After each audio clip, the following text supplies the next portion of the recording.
ジョーさんはその作曲するときに AI を使ったりもしますか？いや、僕は使わないですね、AI はやっぱり。はい、この AI はもうすごいスピードで進化してるじゃないですか。で、まあやっぱりAI で曲作れるとか、そういうのがいろいろ出てきてる中で、やっぱりその作曲家とか、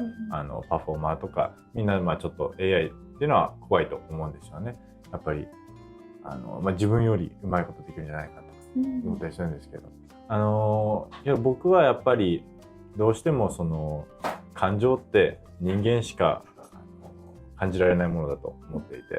て、 AI 使っちゃうとちょっと人間性というか感情がちょっと消えちゃうかなっていうのがあるので、僕はやっぱり一からの全部作曲します。なんか例えば今 AI だったらその怒ったような感じにしてくださいって言ったら、AI はその感情っていうことはわからないけど怒ったような感じで作ってって言うとなんかこう画像だったり音楽もできちゃうじゃないですか。そうですね。やっぱりそういう単純な感情、怒ってるとかハッピーとかサードとかっていうのは悲しいっていうのは全然 AI ももう本当に人間並みにできると思うんですけれども、やっぱりAI が進化していくうちにそういう単純な感情しか作曲できない作曲家っていうのがやっぱりちょっと危険じゃないかなと僕は思ってるので、できるだけその人間って本当に感情を読むのすごい得意なので、例えば悲しいけど怒っているとか、じゃあ前嬉しいことがあったのに今怒って悲しい、こういうコンビネーションってすっごい難しいと思うんですよ。で、そういうのって本当に感じないと作曲できないって思ってて、なので感じるっていうのは AI できないので、やっぱそういう難しい感情を専門に作曲していくとまあ大丈夫じゃないかなと思いますね。でもそうか。でもジョー君がじゃあ AI も使いこなしたらもうだって最高じゃないですか。いろんな武器がまた増える気も私はしてきたんですけど。そうですね。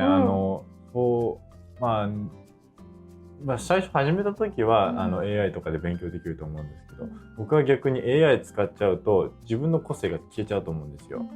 AI ってそういうもういわゆる AI って機械なんですけど、違う人って思ってもらって、なので違う人がもう本当に自分の曲を足してるになっちゃって。でも本当そうですよね。だから大きい括りで言うと、AI も音楽を作るもうクリエイターといえばもうクリエイターですよね。作ってるって。そうですね。で、自分の曲はもう自分らしくしたいので、もう AI は一切使わずにもう自分が考えたものだけで作曲すると結構自分の個性をキープできると思ってます。すごい楽しいお話を聞かせてくれて。いえいえ、全然。ありがとうございましたっていうのも一つできました。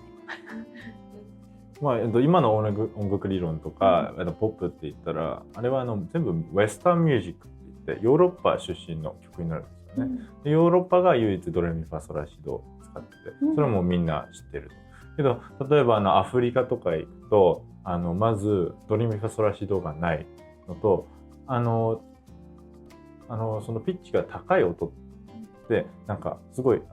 高いイメージがあって、で低い音ってやったらみんな低いってけど、アフリカの人って低い音聞くとき高いって思うんですよ。で、高い音聞くと低いって思う。なぜかというと、その高い音聞いたときにその地球から来てるっていうイメージでそういう文化になったんですよね。なのでその僕たちが感じているその音楽っていうのはやっぱり文化とか国によって感じ方が違うんだなっていうのもありますね。面白い。で例えばその日本の音楽とかになると、